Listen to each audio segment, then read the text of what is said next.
السلام عليكم. waxaan halkan kuu soo marinayaa kelmado aniga iyo adiga mowduucan daawanayana taabanaya labadeennaba.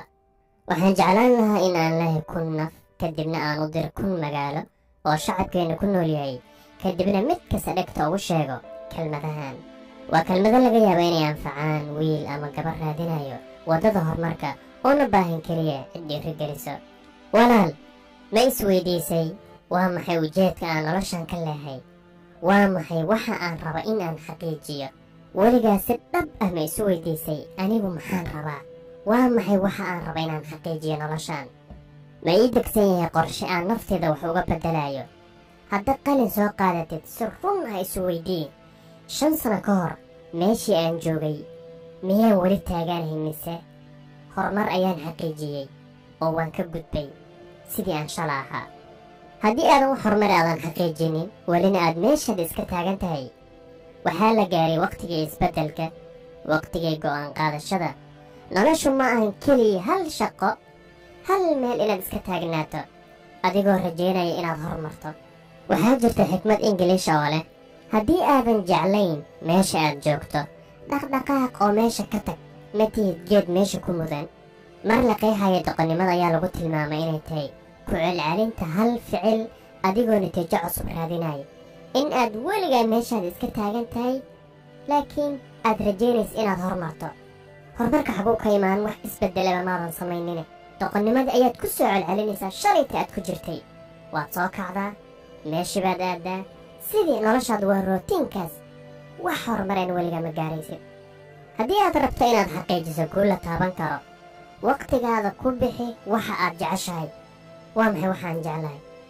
waxa aad mawhibada u leedahay. waxaa la dhahaa qofka haddii uu ka shaqeeyo ama uu isku howlo waxa uu jecel yahay guul ayuu ka gaaraa. haddii aad jeceshahay qoraalka, alifaadda, baaritaanada, muuqaal samaynta, sawirka xitaa, haddii aad leedahay cod fiican, waxa aad ku fiican tahay dadaal dheeraada geli. waxaa hubaala in aad midhaha guran doonto. ilaahay ma dayaco dadaalka ciddii dadaal samayso. waxaan wax yar la hadli rabaa soomaalida qurbaha joogto iyo weliba kuwa gudaha dalka joogo. haddii aad ka shaqayso shaqo aadan wax horumara ka gaaraynin, iskaga tag. ilaahay ayaa israaqada bixiyo. waxaadna u jeesataa howlaha gaarka ah, sida inaad bilowdo mashruuc kuu gaara, inaad fikrad cusub la imaado. haba ahaatee ugu yaraan miis aad alaab saarato ayaa kaaga fiican shaqo aadan wax natiijaadan ka gaaraynin, wax horumareenaadan ka gaaraynin oo wakhtigaadii cumrigaadaad ku dayacdo. weligiin ma maqasheen qof shaqaale ah oo qani noqday?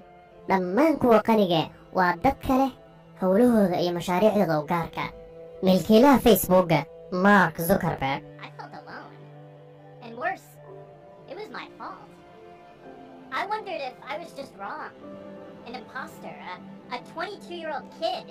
markii ay u imaadeen fikradda facebook 2004 habeen iyo maalin ayuu dul fadhiyay kombiyuutarka si uu natiijo u gaaro, heer uu waxbarashadii hilmaamay kana tegayba jaamacadda uu iskaga taga.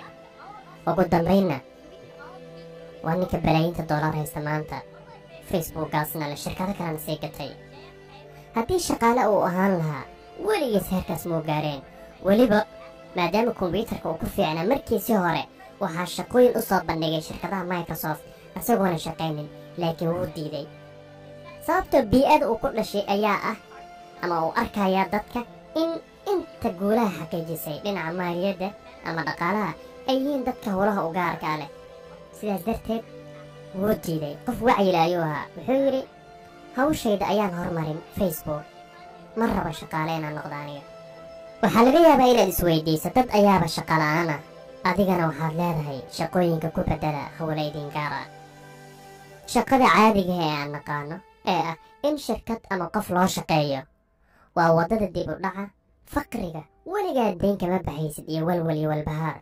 wax kuu barakoobayana malaa, wax natiijana ma gaaraysid.